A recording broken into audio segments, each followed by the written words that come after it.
میں ایک بات آپ سے کہنا چاہتا ہوں کہ عمران خان کی حکومت کا خاتمہ یہ حکومت کا خاتمہ نہیں ہے، اسی سے پاکستان کو بچایا ہے ہم نے۔ یہ ملک کو تباہ کرنے کے ایجنڈے پہ آیا تھا اور اس کی حکومت کا خاتمہ پاکستان کی بقا کے لیے لازم تھا۔ کوئی کاغذ پھرا رہا ہے، میرے خلاف سازش ہوئی ہے، میرے خلاف سازش ہوئی ہے، اور ایسے پاگل اس کے ارد گرد جمع ہے کہ وہ جو چاہے اس کے پیچھے دوڑ رہے ہوتے ہیں۔ ایسی بیوقوف طبقہ میں نے دنیا میں نہیں دیکھا کہ ایک احمق کے کہنے پہ اس کے پیچھے دوڑ رہے ہوتے ہیں۔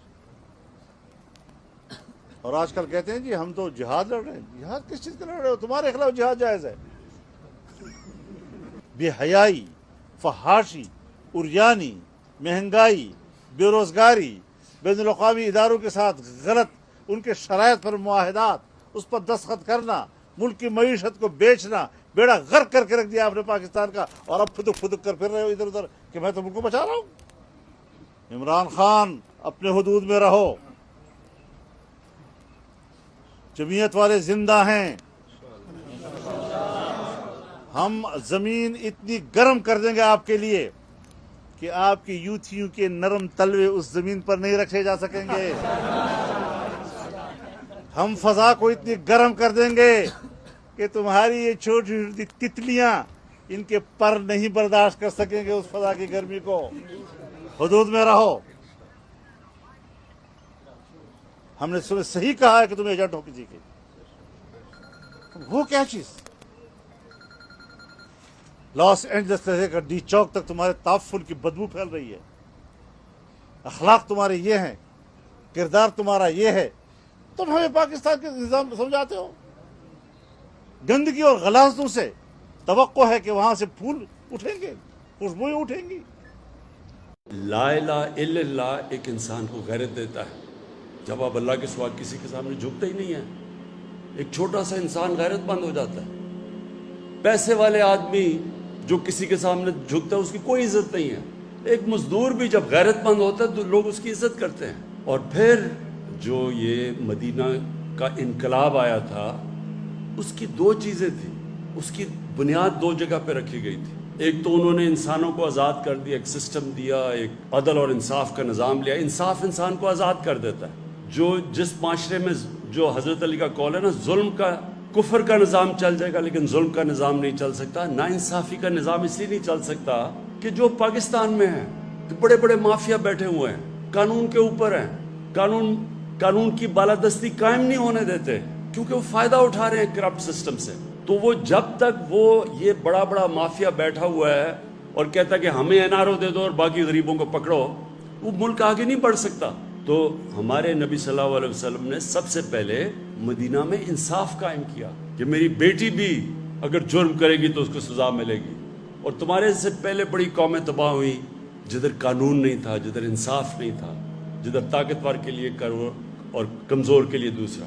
اور دوسری چیز تھی، انہوں نے انسانوں کے کیریکٹر کو اٹھایا، کیریکٹر بلڈنگ کی نیشن کی۔ صادق اور امین، سچا اور ایماندار، وہ کیریکٹر سے وہ لوگ اٹھے۔ کبھی بھی جھوٹے لوگ، ڈرپوک لوگ بڑے قوم نہیں بنا سکتے۔ سچے لوگ، دلیر لوگ، جو اللہ میں، جو لا الہ الا اللہ میں ماننے والے لوگ، غیرت مند لوگ، وہ صرف بڑی قوم بنتا ہے۔ اور وہ ثابت ہے، مدینہ کی ریاست میں وہ ثابت ہوا ہے کہ دیکھتے دیکھتے یعنی جنگ بدر کے 11 سال بعد تو ایک سپر پاور گری اور 13 سال کے بعد دوسری گری ان کے سامنے۔ تاریخ کا حصہ یہ۔ تو میں صرف آپ کو یہ سمجھانا چاہتا ہوں اور اپنی قوم کو، ہم ایک بڑی قوم نہیں بن سکتے جب تک ہم اپنا کیریکٹر ٹھیک نہ کریں۔ ہم بھی صادق اور امین نہ بنیں، سچے اور امانت دار نہ بنیں، انصاف کرنے والے نہ بنیں، کبھی قوم بڑی نہیں بن سکتی۔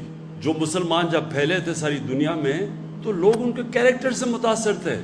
انڈونیزیا اور ملیشیا کے اندر کوئی مسلمان فوج نہیں گئی تھی، وہ ان کے تاجروں کے کیریکٹر سے لوگ مسلمان ہو گئے۔ اس لیے ہم بھی پاکستانی، اور میں کیونکہ ہماری اکثریت نوجوانوں کی ہے، میں مسلسل اپنے نوجوانوں کو اس چیز سمجھاتا ہوں کہ اللہ نے اس ملک کو کسی چیز کی کمی نہیں دی۔ ہمیں وہ یہ خطہ وہ ہے جس میں سب کچھ دے دیا اس نے، لیکن ایک ہمیں کیریکٹر چاہیے ایک عظیم قوم بننے کے لیے، سچے لوگ، سچائی. یہ جو علی امین بات کر رہا تھا کرپشن کی، جو بھی ہاتھ پھیلاتا ہے کسی کے سامنے، پیسے مانگتا ہے کسی سے، اس کی دنیا عزت نہیں کرتی. جب کسی کو کوئی رشوت دیتا ہے تو اس کی غیرت جاتی ہے، جو رشوت لیتا ہے اس کی غیرت جاتی ہے. میں جن لوگوں کو ہم کافر کہتے ہیں، میں نے ساری دنیا دیکھی ہوئی ہے.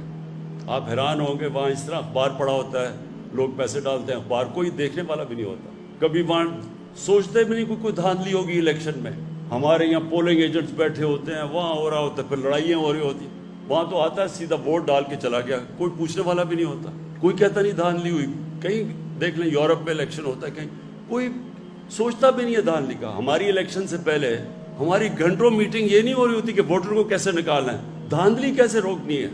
تو یہ ہمارے لیے بڑی شرم کی بات ہے کہ ہمارے اس طرح کے لوگ آئے جو آج باہر بیٹھے ہوئے ہیں اور باہر اربوں اربوں روپے کی پراپرٹیز پہ بیٹھے ہوئے ہیں، ایک رسید نہیں بتا سکتے پیسہ کدھر سے آیا، اور وہاں سے تقریریں کر رہے ہیں یہاں بیٹھ کے.